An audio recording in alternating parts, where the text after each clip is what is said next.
बिस्मिल्लाहिर्रहमानिर्रहीम।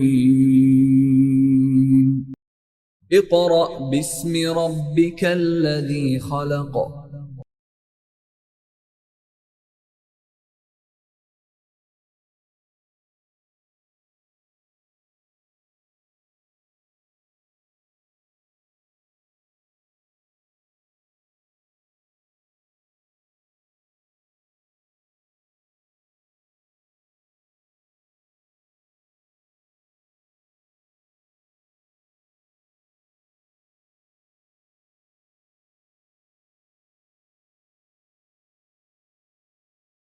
बिस्मिल्लाहिर्रहमानिर्रहीम। Dear students, आज हम वर्क फॉर डे 9 से अपना नेक्स्ट आर्टिकल स्टार्ट करेंगे विच इज़ गोनेड्स। स्टूडेंट्स, आपको याद होगा कि हमने अपने प्रीवियस लेक्चर में प्रॉपरली डिस्कशन की थी एड्रिनल ग्लैंड की एंड पैनक्रियाज की, और उससे रेलिवेंट जो फंक्शंस थे हार्मोन्स के उनकी भी डिस्कशन की थी। सो स्टूडेंट्स, आज अपना टॉपिक वर्क फॉर डे 9 से गोनेड्स को स्टार्ट करते हैं। स्टूडेंट्स, फर्स्ट ऑफ ऑल मैं आपको ये बताता चलूँ कि इस टॉपिक में एक टर्मिनोलॉजी यूज़ हुई है विच इज़ रिप्रोडक्टिव ऑर्गन्स। आपको याद होगा कि आपने प्रीवियस क्लासेस में भी ये टर्म सुनी हुई है, और इंशाल्लाह इस बायो की बुक में हम रिप्रोडक्शन के नाम से पूरा एक चैप्टर है जिसकी डिस्कशन करेंगे। लेकिन फिल वक्त स्टूडेंट्स, मैं आपको इससे रेलिवेंट थोड़ा सा ही मटेरियल प्रोवाइड कर सकता हूँ जो कि आपके सिलेबस के अकॉर्डिंग मौजूद है। तो सबसे पहले रिप्रोडक्टिव ऑर्गन्स के बारे में सुन लीजिए कि हमारे पास male and female reproductive organs होते हैं। अगर बात की जाए मेल की, तो स्टूडेंट्स मेल के पास टेस्टिस और फीमेल के पास ओवरीज, ये रिप्रोडक्टिव ऑर्गन्स कहलाते हैं। ठीक है, टेस्टिस जो हैं ये स्पर्म जनरेट करते हैं और ओवरीज जो हैं वो egg, and further more sperm और एग मिलकर जायगोट बनाते हैं, और इसमें पूरा वो प्रोसेस होता है जिसको हम मियोसिस कहते हैं। ठीक है, और फिर स्टेप बाय स्टेप इसके बाद माइटोसिस होती है और हमारे पास एक न्यू बेबी जो है उसकी बर्थ हो जाती है। तो स्टूडेंट्स याद रखिए, स्पर्म एंड एग्स, इनकी प्रॉपर्टीज की बेस पर इनको प्राइमरी सेक्स कैरेक्टर्स का नाम दिया जाएगा। इन स्पर्म्स और एग की वजह से जो कैरेक्टर्स आने वाले बेबीज में बनेंगे, उस बेस पर उन कैरेक्टर्स को प्राइमरी सेक्स कैरेक्टर्स का नाम दिया जाएगा। और एक बात ये भी याद रखिए कि टेस्टिस और ओवरीज से बनने वाले जो हमारे पास स्पर्म एंड एग हैं, इनको हम स्टूडेंट्स मिलाकर या कंबाइन करके एक सिंगल टर्म में गैमीट्स का नाम देते हैं। ठीक है, तो ये तो स्टूडेंट्स रिप्रोडक्टिव ऑर्गन के प्राइमरी सेक्स कैरेक्टर्स की हमने बात की। लेकिन क्योंकि आप जानते हैं कि हमारा ताल्लुक अभी जिस टॉपिक से है वो ग्लैंड्स से है, सो गोनेड्स जो है उसमें केमिकल से रेलिवेंट अगर बात की जाए तो जिन कैरेक्टर्स की बात की जाएगी वो कहलाएंगे सेकेंडरी सेक्स कैरेक्टर्स। ठीक है, क्या कहलाएंगे? Secondary sex characters. उसके लिए कुछ हार्मोन्स हैं जो वर्क करते हैं, जो काम करते हैं, जिनके नाम सामने मेंशन किए गए हैं। लाइक टेस्टोस्टेरोन वो हार्मोन है जो कि एक्चुअली मेल में पाया जाता है। ठीक है, और प्रोजेस्टेरोन जो है वो ऐसा हार्मोन है जो फीमेल में पाया जाता है। याद रखिए, प्रोजेस्टेरोन को एक और नाम से भी पुकारा जाता है ईस्ट्रोजन। क्या है? ईस्ट्रोजन। तो हम ये कहते हैं कि progesterone or estrogen is the female hormone which create the secondary sex characters, while testosterone is the hormone which create the secondary sex characters in male. तो अब देखते हैं कि टेस्टोस्टेरोन की वजह से जो सेकेंडरी सेक्स कैरेक्टर्स हैं वो कौन से हैं, same secondary sex character progesterone की वजह से जो हैं वो कौन से हैं तो ये सिंपल, अगर हम इसको रीडिंग में ही देख लेंगे तो ये यकीनन हमें समझ आ जाएगी, ठीक है। सो स्टूडेंट्स पेज नंबर 50 पर आ जाइए। टेस्टिस, सिंगुलर टेस्टिस, ई की जगह आई लग जाएगा तो ये इसका सिंगुलर बन जाएगा, ठीक है। And ovaries are the male and the female reproductive organs, ठीक है। ये ऑर्गन्स होते हैं डेट इज जिनको गोनेड्स कहा जाता है। In addition to producing gametes, gametes क्या हैं वो मैंने आपको एलेबोरेट कर दिया। इसके अलावा क्या करते हैं जी कि गोनेड्स जो है आल्सो सिक्रीट हार्मोन्स, ये हार्मोन्स रिलीज करता है कॉल्ड सेक्स हार्मोन्स, और इनको सेक्स हार्मोन्स के नाम से भी याद रखा जाता है। यानी टेस्टोस्टेरोन, प्रोजेस्टेरोन और ईस्ट्रोजन, इनको हम सेक्स हार्मोन भी कहते हैं, ठीक है जी, okay. Testis secrete hormones that is testosterone, ठीक हो गया जी, which is responsible for the development of male secondary sex characters such as growth of hair on face, यानी हम इसको बियर्ड कह सकते हैं जो आप यकीनन जानते हैं कि सिर्फ मेल के फेस पर आती है, and coarseness of voice etc. coarseness का मतलब कि आवाज का भारीपन। Ovaries secrete estrogen and progesterone which are responsible for the development of female secondary characters such as the development of breast, यानी फीमेल्स में ब्रेस्ट की जो प्रोडक्शन होती है, यानी जो प्रोडक्शन तो नहीं कहेंगे, डेवलपमेंट कहेंगे, उसका बनना एक्चुअली उनमें आप देख लीजिए ईस्ट्रोजन एंड प्रोजेस्टेरोन वो हार्मोन्स हैं जो कि अपना रोल प्ले करते हैं। स्टूडेंट्स इसमें आपके पास टेस्टोस्टेरोन एंड प्रोजेस्टेरोन का जो शॉर्ट क्वेश्चन है एज अ फंक्शन के तौर पर आता होता है, इंपॉर्टेंट क्वेश्चन है, इसको आपने अच्छी तरह याद करना है, ठीक है। Now we are going to start the next article which is very important long question in this chapter and the topic heading is feedback mechanism. Students feedback mechanism में ये जो पहला वर्ड फीडबैक का है, होपफुली ये आपने अपनी ज़िंदगी में कई बार सुना है।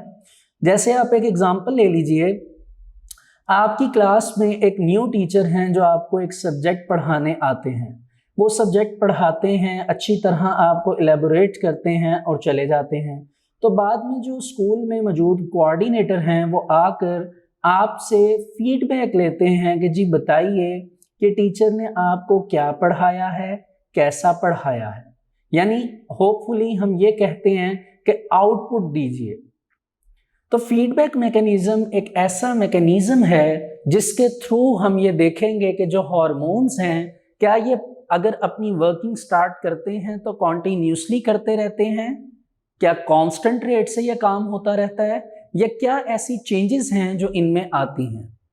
तो ये मैं आपको बताता चलूं कि जो हमारे पास मौजूद फीडबैक मैकेनिज्म्स हैं ये एक्चुअली इस चीज़ को एक्सप्लेन करते हैं कि कभी भी हार्मोन्स जो हैं वो कांस्टेंट रेट पे काम नहीं करते, बल्कि उनकी वर्किंग करने की बेस पर इनको हम दो जगह पे उनको दो टाइप्स में डिवाइड कर देते हैं। कुछ हार्मोन्स जो हैं वो फीडबैक यानी जो आउटपुट देते हैं वो नेगेटिव होती है, और कुछ जो हार्मोन्स हैं वो फीडबैक देते हैं वो पॉजिटिव होती है, ठीक है। सो यहाँ पे हमारे पास एक हेडिंग बन जाएगी नेगेटिव फीडबैक और सेकंड हेडिंग जो है वो आ जाएगी पॉजिटिव फीडबैक। चलिए इसे थोड़ा सा पहले रीड कर लेते हैं, फिर नेगेटिव फीडबैक की एक्सप्लेनेशन की तरफ चलते हैं। Feedback mechanisms.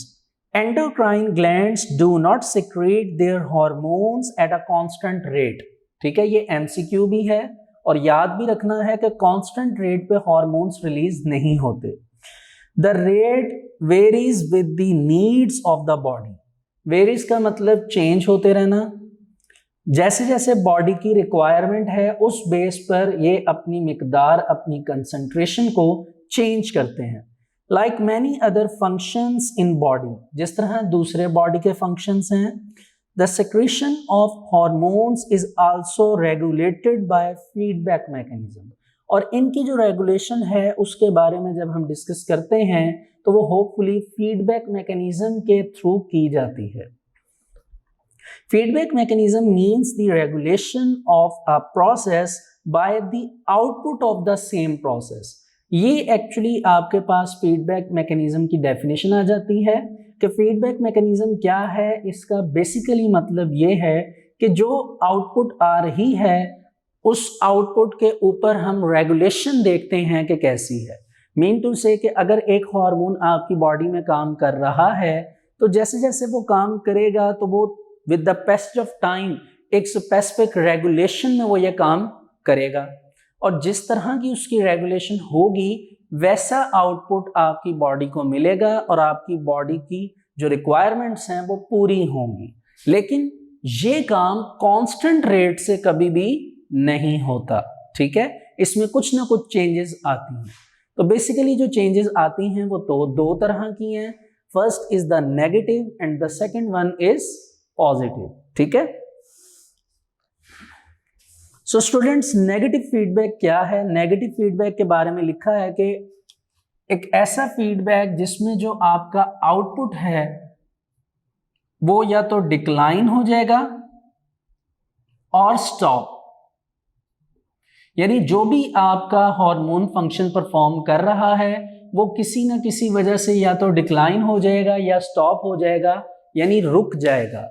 और इसके ऊपर पूरी तरह से एक्सप्लेनेशन जो है वो दी गई है। आप ये भी कह सकते हैं कि जो आउटपुट है वो डिक्लाइन तो ख़त्म होने को कहते हैं, स्टॉप रुकने को कहते हैं, लेकिन इसकी जो प्राइमरी स्टेज होगी वो पहले क्या कहलाएगी? डिक्रीज। कि पहले वो मिकदार में, कंसंट्रेशन में कम होना शुरू होगा, फिर वो डिक्लाइन या स्टॉप की तरफ जाएगा।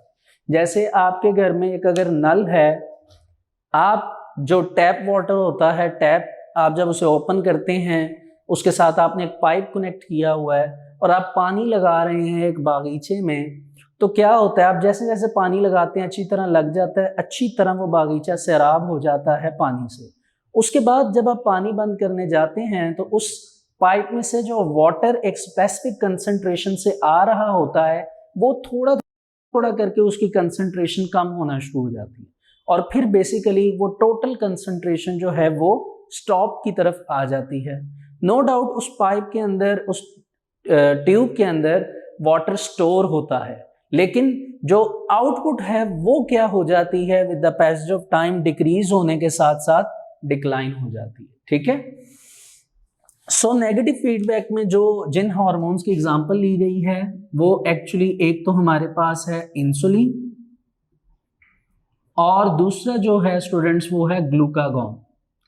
देखिए इन पर हमने डिटेल में पैनक्रियाज में डिस्कशन की थी और मैंने ये आपको बताया भी था कि हम फीडबैक मैकेनिज्म का टॉपिक में जब जाएंगे तो इनकी दोबारा बात जो है वो डिस्कस करेंगे। तो वहाँ पे थ्योरेटिकली मैंने आपको एक्सप्लेन कर दिया था। थोड़ा सा वर्बल जो है मैं आपको इसके बारे में मज़ीद एक्सप्लेन करता हूँ अकॉर्डिंग टू योर सिलेबस। देखिए जब आप फूड खाते हैं, खाना खाते हैं, तो आपके ब्लड के अंदर ग्लूकोज लेवल राइज होता है। ठीक है, अगर ब्लड के अंदर ग्लूकोज लेवल एक ख़ास मिकदार से ज़्यादा हो जाए तो क्या होता है? आपके ब्लड जो है जैसे ही ज़्यादा होगा तो आपके पैनक्रियास के थ्रू क्या होगा? इंसुलिन नामी केमिकल रिलीज होगा आपके ब्लड स्ट्रीम में। और आप बेसिकली ये बात अच्छी तरह जानते हैं कि इंसुलिन का फंक्शन क्या है जी? ब्लड ग्लूकोज कंसंट्रेशन को फॉल करवाना, कम करवाना और कम करवा कर नॉर्मल तक लेकर जाना। नॉर्मल से मुराद ये है कि जितनी आपके ब्लड की रिक्वायरमेंट है ग्लूकोज की या कार्बोहाइड्रेट्स की, उस तक लेकर जाना। अब होता ये है कि जैसे ही इंसुलिन पैनक्रियास से रिलीज होके आपके ब्लड स्ट्रीम में आती है और ग्लूकोज लेवल को डिक्रीज करना शुरू करती है, करते करते डिक्रीज करते करते क्या होता है कि वो नॉर्मल पॉइंट तक ले आती है इंसुलिन ब्लड के ग्लूकोज कंसंट्रेशन को। लेकिन क्योंकि उसने भी स्टॉप होना है, लेकिन जब तक वो उसको नॉर्मल तक नहीं लाएगी इंसुलिन का फंक्शन नहीं रुकेगा।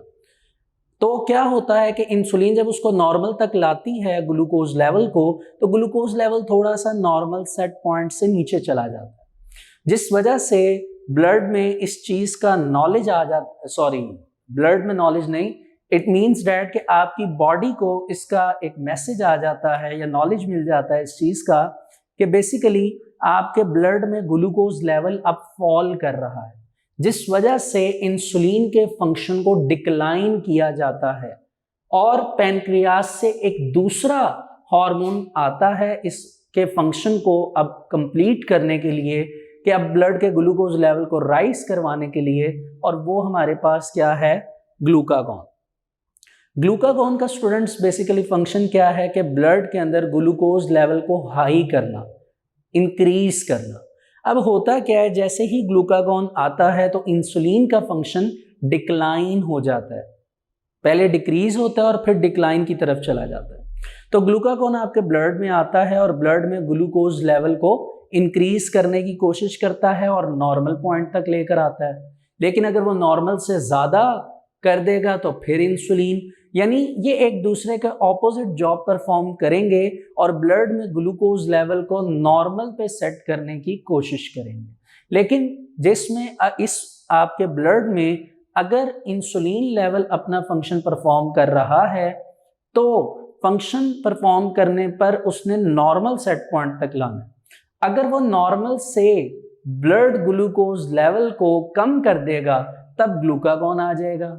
इट मीन्स दैट इंसुलिन का फंक्शन डिक्लाइन हो जाएगा। सेम ये प्रोसीजर जो है वो ग्लूकागॉन पे अप्लाई होगा। तो इस तरह हम ये देख सकते हैं कि it is basically a negative feedback. कौन सा फीडबैक है? Negative feedback. ठीक है जी। पेज नंबर 51 पे second paragraph, in negative feedback the output of a process decreases or inhibits the process। ठीक है, this mechanism works to return a condition towards its normal value, यानी उसने उसको normal value पर लेकर आना है इस मैकेनिज्म में। Example, when the blood glucose concentration rises, जब ब्लड में ग्लूकोज लेवल बढ़ जाता है तो पैनक्रियास सिक्रीट करती है इंसुलिन को। देखिए, ग्लूकोज की कंसंट्रेशन ज़्यादा ऐसा फूड खाने से बढ़ सकती है जो कि एक्चुअली जिसमें कार्बोहाइड्रेट्स बहुत ज़्यादा है। ठीक है, तो क्या करेगी insulin? It decreases the blood glucose concentration, ये ब्लड ग्लूकोज कंसंट्रेशन को कम कर देगी। जैसे ही कम होगा तो decline in the blood glucose concentration to a normal set point, जैसे ही वो नॉर्मल सेट पॉइंट पर आएगा डिक्लाइन होकर ग्लूकोज, तो इनहिबिट्स हो जाएगी सिक्रीशन ऑफ इंसुलिन, कि जो इंसुलिन का जो प्रोसेस है वो इनहिबिट होना शुरू हो जाएगा। लेकिन डायरेक्ट इनहिबिट नहीं होगा, जैसे मैंने आपको पहले एग्जांपल दी, पहले वो डिक्रीज होना शुरू होगा, इंसुलिन डिक्रीज होना स्टार्ट होगी और फिर उसका फंक्शन क्या होगा? Decline.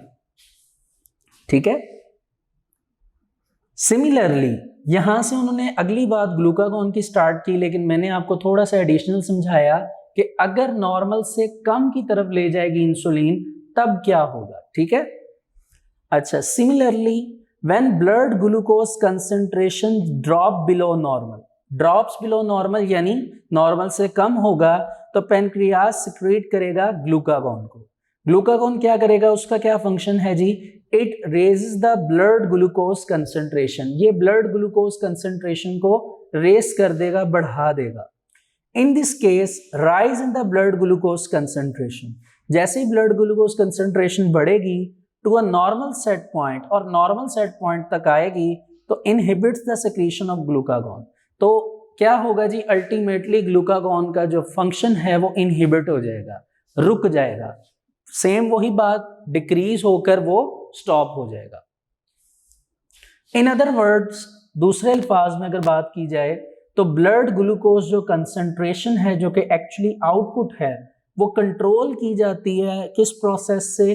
Secretion of insulin and glucagon, and both are the hormones released by pancreas.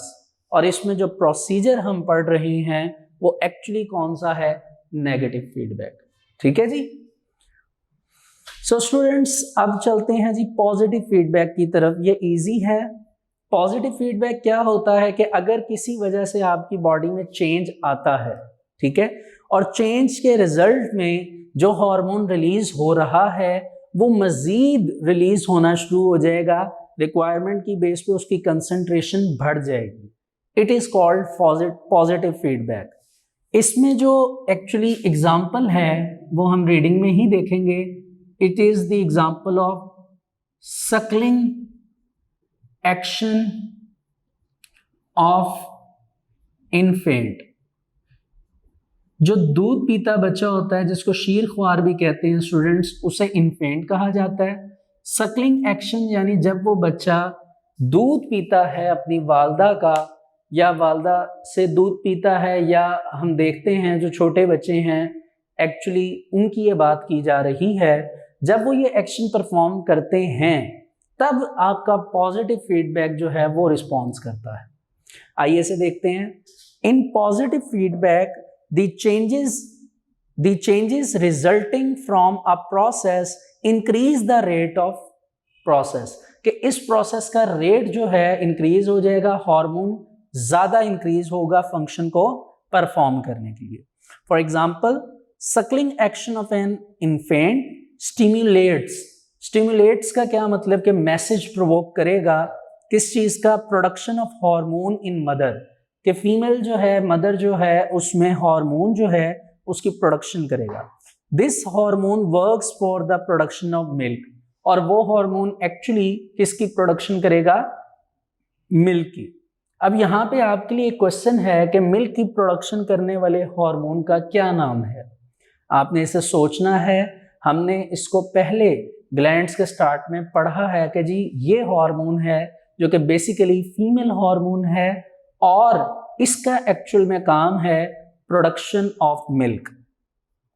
So students, आगे चलते हैं। More suckling leads to more hormone, यानी जितना ज्यादा हार्मोन होगा उतना ज्यादा मिल्क प्रोडक्शन होगी ना, तो जितना वो बेबी जो है वो सकलिंग एक्शन परफॉर्म करेगा उतना ज्यादा हार्मोन होगा, which is turn leads to more milk production, और उतना ही ज्यादा जो है वो मिल्क की प्रोडक्शन होगी। तो ये स्टूडेंट्स हमारे पास था feedback mechanism. No doubt it is very important long question.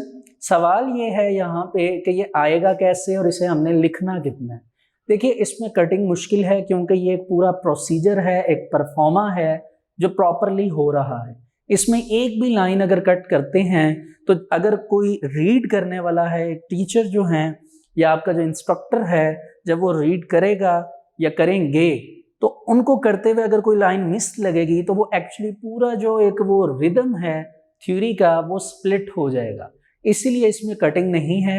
आप स्टार्ट से डायरेक्ट फीडबैक मैकेनिज्म की डेफिनेशन लिखेंगे, टाइप्स की हेडिंग बनाएंगे, टाइप्स में लिखेंगे नेगेटिव फीडबैक, पॉजिटिव फीडबैक, और वन बाय वन इसको एक्सप्लेन कर देंगे।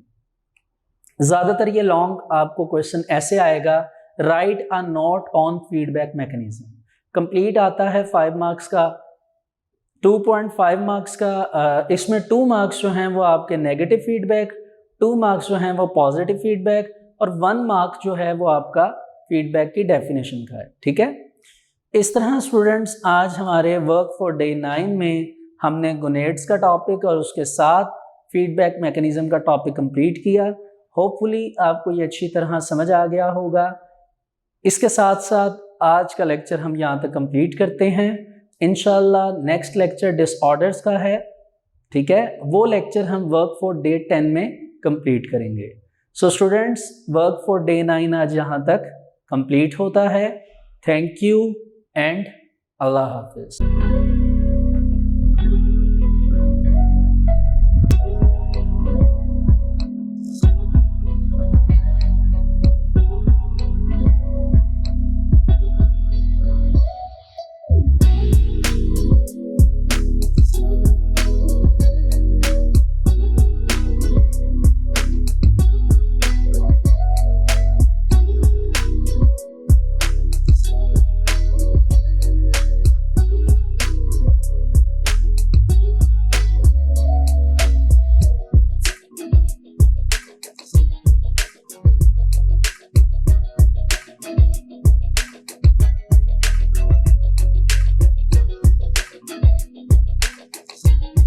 बिस्मिल्लाहिर्रहमानिर्रहीम। डियर स्टूडेंट्स, आज हम वर्क फॉर डे 10 से अपना नेक्स्ट आर्टिकल स्टार्ट करेंगे, which is disorders of nervous system. Students, आपको याद होगा कि हमने वर्क फॉर डे 9 में कंप्लीटली अपने लेक्चर जो थे कंप्लीट किया था अपना lecture, and the topic is feedback mechanism. Students, disorders of nervous system, इस वर्ड को अगर देखा जाए नर्वस सिस्टम, तो आपके माइंड में सबसे पहले ये बात आएगी कि जब हमने ये चैप्टर स्टार्ट किया था तो हमने 2 टाइप्स ऑफ कोऑर्डिनेशन की बात की थी। जैसा कि मैंने आपको प्रीवियस लेक्चर में भी बताया था कि उन 2 टाइप्स ऑफ कोऑर्डिनेशन में नर्वस कोऑर्डिनेशन हमने पहले कंप्लीट की थी, फिर हमने केमिकल कोऑर्डिनेशन स्टार्ट किया था, और केमिकल कोऑर्डिनेशन को स्टार्ट करके हमने डिफरेंट टाइप्स ऑफ ग्लैंड्स के बारे में पढ़ा, जिसमें हमारे पास एक्सोक्राइन एंड एंडोक्राइन ग्लैंड्स आ जाते हैं, जिनमें एक्चुअली 6 टाइप्स ऑफ ग्लैंड्स जो थे हमने कंप्लीट किए थे।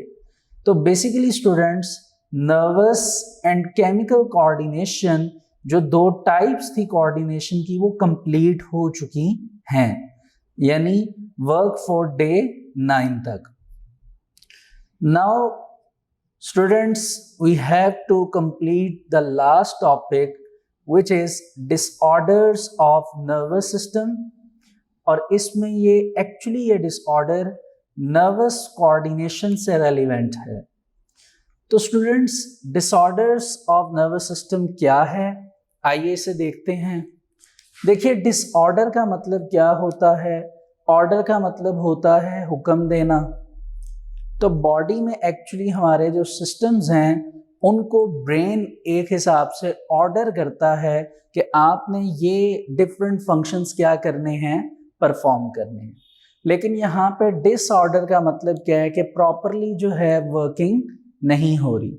तो ये प्रॉब्लम तब आएगी नर्वस सिस्टम की जब आपकी बॉडी में कुछ स्पेसिफिक चेंजेस आएंगी। अब हम उनको देखते हैं कि कितनी टाइप्स में कैटेगराइज किया गया है नर्वस सिस्टम के डिसऑर्डर्स को, और वो क्या हैं। सो स्टूडेंट्स, देखा जाए तो 2 टाइप्स में, कितनी टाइप्स में? 2 टाइप्स में एक्चुअली इनको डिवाइड किया गया है डिसऑर्डर्स को। The first one is vascular disorder and the second one is functional disorder. यानी आपकी बॉडी में vascular disorder and functional disorder के हवाले से, इसके हिसाब से 2 तरह के डिजीजेस या डिसऑर्डर बताए गए हैं। अगर वेस्कुलर डिसऑर्डर की बात की जाए तो students, vascular word actually use होता है टिश्यूज के लिए, ठीक है, या ग्रुप ऑफ टिश्यूज। तो इट मीन्स डैट कि आपके जो टिश्यूज हैं उनमें, या टिश्यूज से कंबाइन होके जो मसल्स बनते हैं, बेसिकली मसल्स या ग्रुप ऑफ मसल्स, उनमें जो डिसऑर्डर होगा actually it is vascular disorder and the name of the disorder is paralysis। यानी vascular disorder के साथ अगर वर्ड S का लगा दिया जाए तो it means that कि आपकी बॉडी के जो मसल्स या ग्रुप ऑफ मसल्स हैं उनमें डिफरेंट तरह के डिसऑर्डर्स हो सकते हैं। उनमें से जो हमारे सिलेबस के अकॉर्डिंग है हमारे पास, वो क्या है जी? पैरालिसिस। क्या वर्ड है? पैरालिसिस, ठीक है। दूसरी तरफ अगर हम स्टूडेंट्स आ जाते हैं, अच्छा हाँ, ये मैं आपको बताता चलूं कि पैरालिसिस फॉलिज को कहते हैं, ठीक है। अच्छा, दूसरी तरफ अगर हम आ जाएं तो हमारे पास फंक्शनल डिसऑर्डर, या एक से ज़्यादा अगर होंगे तो डिसऑर्डर्स, ठीक है। और उसमें जो हमारे सिलेबस के अकॉर्डिंग हमारे पास डिसऑर्डर प्लेस किया गया है, इट इज़ एक्चुअली एपिलेप्सी। क्या वर्ड है जी? एपिलेप्सी। एपिलेप्सी को हम मिर्गी का दौरा कहते हैं। तो ये स्टूडेंट्स हमारे पास 2 डिसऑर्डर हैं जो कि हम वर्क फॉर डे 10 में कंप्लीट करेंगे। तो आइए स्टार्ट करते हैं पैरालिसिस से, यानी वेस्कुलर डिसऑर्डर्स क्या होते हैं, पहले हम इसके बारे में देखेंगे, फिर हम पैरालिसिस की एक्सप्लेनेशन पे जाएंगे। सो स्टूडेंट्स, वेस्कुलर डिसऑर्डर्स जो हैं वो कैसे होते हैं या क्या होते हैं? Vascular disorders are actually due to any disturbance in the blood supply, कि आपका जो ब्लड है उसके सप्लाई में कुछ डिस्टर्बेंस आ रही है टू द नर्वस सिस्टम, जिसने कहाँ तक जाना है? आपके नर्वस सिस्टम में। स्टूडेंट्स, बेसिकली नर्वस सिस्टम हमारे पास 2 तरह का था, आपको याद होगा, CNS यानी central nervous system and PNS, it means that peripheral nervous system.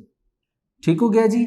अब आपने याद क्या रखना है स्टूडेंट्स के जो वेस्कुलर डिसऑर्डर्स हैं ये बेसिकली ब्लड सप्लाई की जो डिस्टर्बेंस हैं टू द नर्वस सिस्टम, इसकी वजह से होते हैं। ठीक है, और उसी में हम जा रहे हैं अब रीड करने पैरालिसिस को। हम एक एक लाइन रीड करेंगे और समझेंगे कि बेसिकली पैरालिसिस होता कैसे है।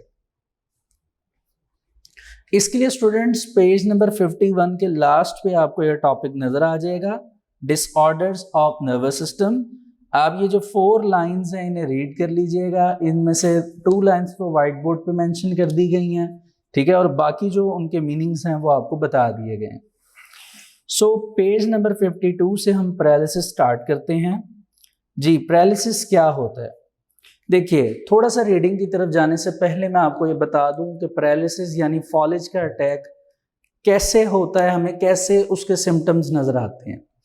देखिए, जब किसी पर्सन को एक पैरालिसिस का अटैक होता है तो उसकी बॉडी का पार्शियल पार्ट यानी आधा हिस्सा या कंप्लीट बॉडी के जो मसल्स हैं वो लॉस हो जाते हैं। इट मीन्स डैट कि वो प्रॉपरली अपनी वर्किंग नहीं करते। ठीक है, ये वो आम रूटीन में यूज होने वाला वर्ड है फॉलेज या पैरालिसिस, जो यकीनन आपने अपनी लाइफ में कहीं ना कहीं सुना ज़रूर होगा या इसका कोई ना कोई आपने पेशेंट ज़रूर देखा होगा। ठीक है, चलिए। Paralysis is the complete loss of function by one और मोर मसल ग्रुप्स। अगर मसल्स के हवाले से बात की जाए तो एक मसल या एक से ज़्यादा मसल्स का जो कंप्लीट फंक्शन है वो रुक जाए एक्चुअली, तो वो भी पैरालिसिस कहलाता है। It is most often caused by damage to the nervous system, यानी जो आपका नर्वस सिस्टम है उसके डैमेज होने की वजह से बेसिकली ये होता है। और नर्वस सिस्टम में उन्होंने 2 चीज़ें मेंशन कर दी, ब्रेन एंड और स्पाइनल कॉर्ड। ठीक है, ब्रेन और स्पाइनल कॉर्ड का मतलब ये होगा कि या तो ब्रेन या spinal cord. The damage may be due to stroke. Stroke क्या है? ब्रैकेट में उन्होंने लिखा है, बहुत इंपॉर्टेंट टर्म है, इसे अच्छी तरह याद करिए कि rupture in a blood vessel of brain और स्पाइनल कॉर्ड। ब्रेन या स्पाइनल कॉर्ड की जो ट्यूब्स हैं जो उन तक ब्लड को सप्लाई कर रही हैं उनका रप्चर हो जाना, ठीक है, टूट जाना। ब्लड क्लॉटिंग दूसरी वजह, खून का जमना। In these blood vessels, in vessels में बेसिकली हमारी बॉडी में ब्लड वेसल्स 3 तरह की होती हैं, आर्टरीज, वेन्स एंड कैपिलरीज। 2 उन्होंने कॉजेज बता दिए। और poison produced by polio viruses, यानी जहर बनना पोलियो वायरस की वजह से। ठीक है, पहले पोलियो वायरस नामी जो आप कह लीजिए डिजीज था, ये काफ़ी नोटोरियस था और ये काफ़ी फैलता था। अब तो इसके सिम्टम्स बहुत कम हैं और ये शाज़ो नाज़र ही होने वाला डिजीज है। आगे चलते हैं जी। पेशेंट में have weak paralysis throughout his her body और have paralysis in one side of the body. वही बात कि ये वन साइडेड भी हो सकता है, ठीक है, या इसमें कंप्लीट बॉडी भी आ जाती है, जो मैंने आपको स्टार्ट में बताया। देयर आर आल्सो भी paralysis in the lower extremities और इन ऑल 4 लिम्स। ठीक है, लोअर एक्सट्रीमिटीज यानी जो नीचे वाला पोर्शन है वो भी इसमें एंगेज हो सकता है, या 4 limbs, it means that whole body supply. ये आपका एक हैंड, ये दूसरा, और नीचे जो आपकी 2 लेग्स हैं इनको मिलाकर कंपैरेटिवली लिम्स कहा जाता है। ठीक है, तो इन्होंने यहाँ पे ऑल 4 लिम्स लिखा है, इट मीन्स दैट वो पूरी बॉडी की बात की जा रही। इसमें स्टूडेंट्स पैरालिसिस जो है ये बेसिकली पैरालिसिस एंड एपिलेप्सी, ये आपके पास लॉन्ग क्वेश्चंस हैं, लेकिन अगर पैरालिसिस का शॉर्ट आता है तो इसमें आपके पास 2 शॉर्ट क्वेश्चंस बन सकते हैं। पहला डिफाइन पैरालिसिस, ठीक है, जिसमें बेसिकली आप फर्स्ट लाइन लिखेंगे और सेकंड पैराग्राफ की जो 2 लाइंस हैं इन्हें कंबाइन करके ये शॉर्ट क्वेश्चन कंप्लीट करेंगे। सेकंड जो है वो आपसे ये क्वेश्चन शॉर्ट पूछा जा सकता है कि what are the causes of paralysis. तो कॉजेज यहाँ पे 3 कॉजेज या कॉज लिखे गए हैं। पहला थर्ड लाइन में है ड्यू टू स्ट्रोक, ब्रैकेट में भी लिखेंगे आप, rupture in blood vessels of brain और स्पाइनल कॉर्ड, ये आपका पहला कॉज। दूसरा ब्लड क्लॉटिंग, 2। नंबर थर्ड जो है वो poison produce by polio viruses. ये आपके पास स्टूडेंट्स पैरालिसिस में 2 शॉर्ट क्वेश्चंस हैं जो इम्पॉर्टेंट हैं और आ सकते हैं। इसके अलावा पैरालिसिस एक्चुअली एक लॉन्ग क्वेश्चन है। लीजिए स्टूडेंट्स, अब हम मूव करते हैं एपिलेप्सी, मिर्गी जो डिजीज है उसकी तरफ। एपिलेप्सी पे जाने से पहले हम फंक्शनल डिसऑर्डर की जो एक लाइन है उसे देख लेते हैं कि बेसिकली फंक्शनल डिसऑर्डर्स होते क्या हैं। फंक्शनल डिसऑर्डर क्या हैं, इसमें हम बात करेंगे हमारे एक इम्पॉर्टेंट यूनिट की नर्वस सिस्टम की, which is called neuron. Students, हमने ये पढ़ा था इसी चैप्टर के स्टार्ट में कि न्यूरॉन जो हैं एक्चुअली यूनिट होते हैं नर्वस सिस्टम के, जिनमें से एक मैसेज ट्रेवल करता है which is called nerve impulse. ठीक है, एक इलेक्ट्रोकेमिकल वेव होती है जिसको हम नर्व इम्पल्स का नाम देते हैं, जिसकी मैक्सिमम स्पीड भी होती है और मिनिमम स्पीड भी होती है। सो फंक्शनल डिसऑर्डर्स क्या होते हैं? It is basically due to any disturbance in the nerve impulse, के नर्व इम्पल्स में कोई डिस्टर्बेंस आ रही है, उनकी जनरेशन में, क्रिएशन में और ट्रांसमिशन में, यानी उनका एक न्यूरॉन से दूसरे न्यूरॉन तक ट्रांसमिट होना, इसमें क्या आ रही है? प्रॉब्लम आ रही है। तो बेसिकली हम ये कहते हैं कि हमारी बॉडी से हमारी बॉडी को अगर कोई भी स्टिमुलस मिलता है तो रिसेप्टर्स उसको क्या करते हैं? एक्सेप्ट करते हैं। ठीक है, रिसेप्टर्स हमारे ऑर्गन्स हो सकते हैं, बॉडी टिश्यूज हो सकते हैं, एटसेट्रा। ठीक है, उससे वो मैसेज जो है वो कोऑर्डिनेटर्स ने एक्सेप्ट करना होता है। हमने पढ़ा था कि कोऑर्डिनेटेड एक्शंस में ये कोऑर्डिनेटर्स 2 तरह के हैं। ठीक है, उनमें हमने डिटेल में जाके सब कुछ डिस्कस किया था। तो यहाँ पे आपने जो पॉइंट याद रखना है वो ये कि फंक्शनल डिसऑर्डर्स जो हैं ये इनकी बात होती है, यानी इनकी जो एक हिसाब से डेफिनेशन है वो ये है कि नर्व इम्पल्स की जनरेशन, उनके जनरेट होने में और ट्रांसमिट होने में प्रॉब्लम आती है। अब नर्व इम्पल्स क्या है ये मैं यहाँ पे मेंशन कर देता हूँ, आप भी राइट कर लीजिए कि नर्व इम्पल्स बेसिकली एक इलेक्ट्रो केमिकल वेव है, इलेक्ट्रोकेमिकल वेव है। बाकी अगर आपने इसको डिटेल में जाकर देखना है तो आप जाके न्यूरॉन का टॉपिक है चैप्टर के स्टार्ट में ही आपको मिल जाएगा, सेकंड के थर्ड टॉपिक है, वहाँ पे हमने इसको एज अ लॉन्ग क्वेश्चन के तौर पे कंप्लीट किया था। वहाँ पे बेसिकली आप जाके न्यूरॉन और इस इलेक्ट्रोकेमिकल वेव नर्व इम्पल्स और इसकी जनरेशन के बारे में रीड आउट कर सकते हैं। ठीक है, अब मूव करते हैं कि अब हमने ये देखना है कि नर्व इम्पल्स की जनरेशन एंड ट्रांसमिशन की वजह से जो प्रॉब्लम आएगी वो फंक्शनल डिसऑर्डर है, और हमारे पास जो एग्जाम्पल के तौर पर मौजूद है डिजीज, इट इज एपिलेप्सी। आइए इसे देखते हैं जी। Epilepsy. Epilepsy is a nervous disorder. पहली बार ये नर्वस डिसऑर्डर है क्योंकि ये इंगेज करता है न्यूरॉन को, और न्यूरॉन यूनिट है नर्वस सिस्टम का। So it is actually a nervous disorder in which there is abnormal and excessive discharge of nerve impulses in brain, यानी जिसमें बहुत ही abnormal, एक वर्ड होता है जी नॉर्मल।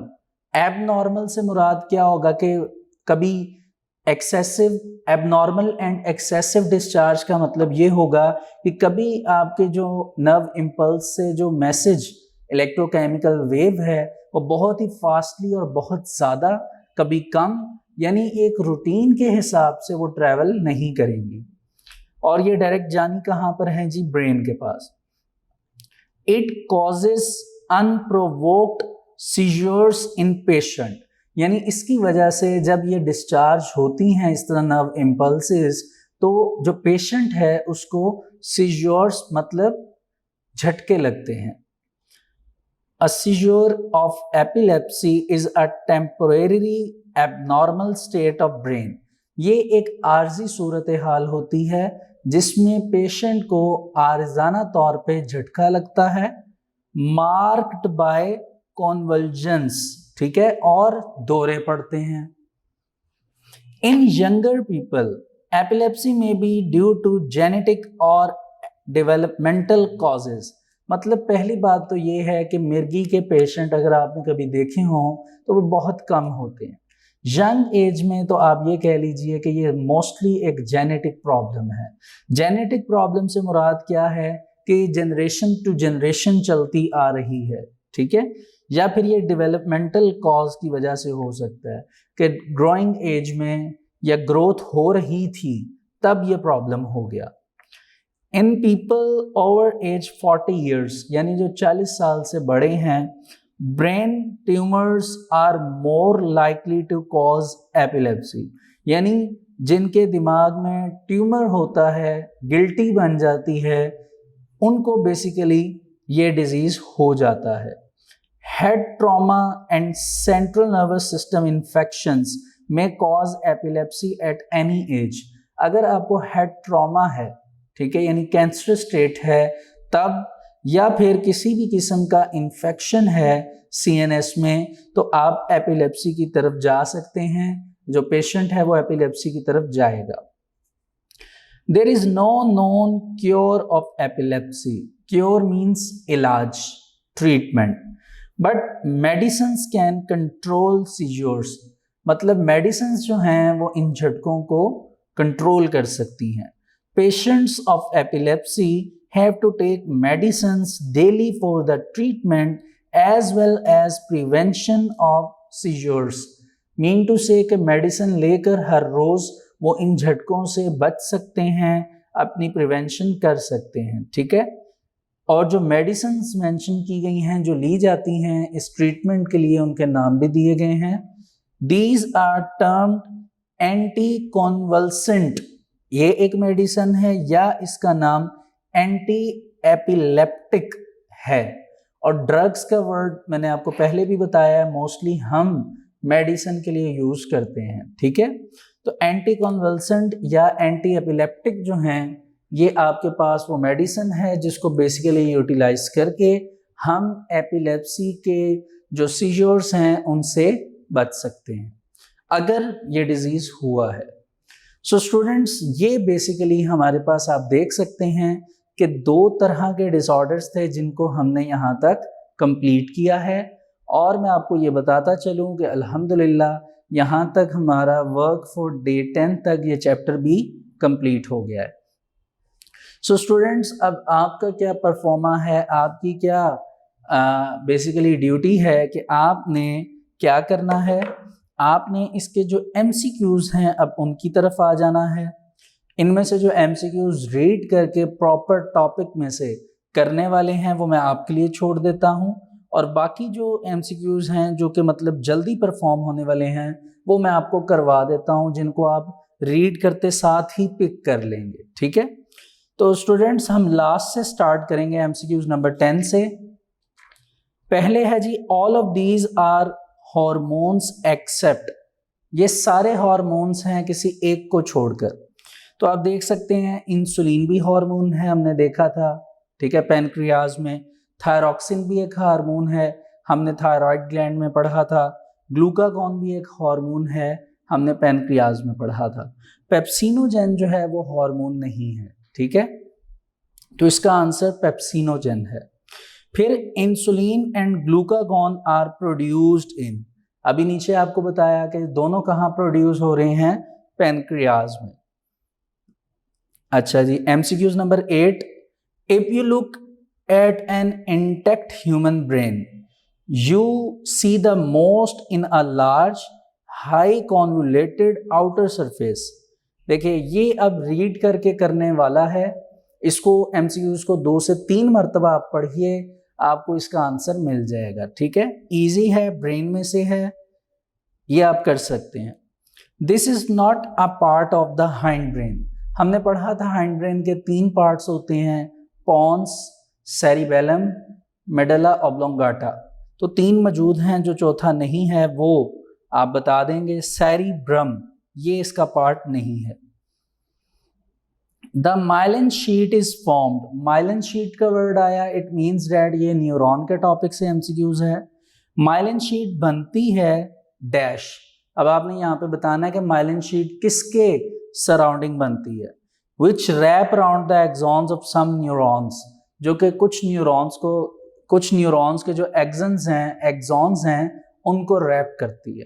तो आपने यहाँ पे वो नाम बताना है उनका जिनको माइलिन शीट क्या करती है, रैप करती है, एक हिसाब से कह लीजिए प्रोटेक्ट करती है। तो नाम आप जाइए, टॉपिक को रीड करिए, आपको मिल जाएगा। इसके बारे में मैं नहीं बताऊंगा, क्योंकि अगर मैं बता दूंगा तो आप यहीं पे इसे सॉल्व कर लेंगे, आप फिर टॉपिक तक नहीं जाएंगे। टॉपिक तक जाएं, वहां से मैयर कर आइए। Apart from hearing what are other major body function is performed by the ear. Ear के टॉपिक में से है कि ईयर का बेसिकली फंक्शन हेयरिंग का है, सुनने का अमल है, लेकिन इसके अलावा भी हमने वहां पे पढ़ा था, हमने सेमी सर्कुलर कैनाल्स में एंड वेस्टिब्यूल, उनका फंक्शन एक देखा था इंपॉर्टेंट, जो कि बेसिकली आपके ईयर के वो पार्ट हैं जो हियरिंग के अलावा दूसरा फंक्शन परफॉर्म करते हैं। अब जाइए और जाके semi circular canal and vestibule का जो टॉपिक है उसकी 3 से 4 लाइन्स हैं, उन्हें रीड करिए, आपको आपके एमसीक्यू का आंसर मिल जाएगा। The part of the brain responsible for muscle movement, interpretations of the senses and the memory is। अब देखिए यहाँ पे मसल मूवमेंट के वर्ड को आप अंडरलाइन करिए। अब जाके आपने ब्रेन के जो 3 पार्ट्स हैं, बेसिकली 3 पार्ट्स हैं, fore brain, mid brain and hind brain, उसमें आपने इनके फंक्शंस में जाना है। यानी फोर ब्रेन के आगे से 3 पार्ट्स हैं, सब डिवीजन हुई है, like cerebrum, thalamus and hypothalamus. इसी तरह हाइंड ब्रेन के भी 3 ही पार्ट्स हैं, पोन्स, मेडुला ऑब्लोंगाटा, सेरिबेलम। अब आप, और जो मिड ब्रेन है उसका कोई पार्ट नहीं है, आपने जाना है उसको एक एक करके रीड करना है। एक पार्ट ऐसा है जो कि मसल मूवमेंट के लिए स्पेशलाइज्ड किया गया है और उसी की इंटरप्रिटेशन ऑफ द सेंसेस के बारे में आपने जाके उसको रीड करना है और फिर टिक कर देना है, ठीक है।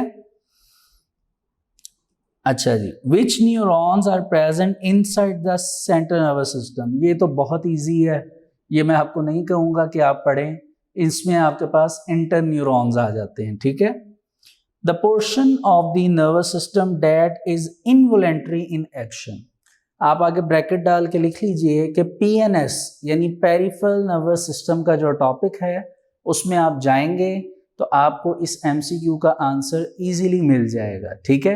वहाँ पे हमारे पास 2 तरह की मतलब आगे डिवीजन्स हुई हैं, like somatic nervous system and autonomic. आप जैसे ही जाके रीड करेंगे आपको पता चल जाएगा कि इनमें से इनवॉलेंटरी कौन है एंड वॉलेंटरी कौन है, तो आप मार्क कर लीजिएगा। Processes that carry nerve impulses away from the cell body. ये न्यूरॉन में से है कि न्यूरॉन में हमने पढ़ा था डेंड्राइट्स होते हैं टॉप पे, नीचे एक्सॉन्स हैं।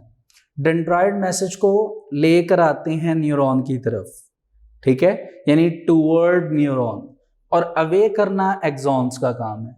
तो इसका आंसर बेसिकली एक्सॉन्स है।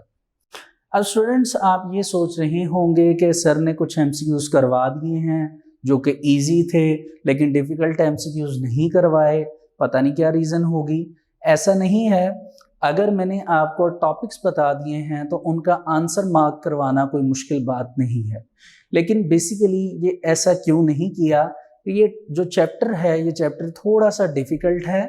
इसके एमसीक्यूज जब आपको करवाए जाते हैं तो जो एमसीक्यूज जिस टॉपिक से रेलिवेंट होता है वो टॉपिक बेसिकली रीड करवाया जाता है, एक फॉर्मली उसकी रीडिंग कर ली जाती है ताकि वो एक दफ़ा आपकी आंखों से गुजर जाए और आपको याद रहे, अच्छा ये बेसिकली इसका आंसर था। तो वो आपको थोड़ा सा आपके माइंड में स्ट्रॉन्ग हो जाएगा उसका आंसर, और वो फिर आपको भूलेगा नहीं।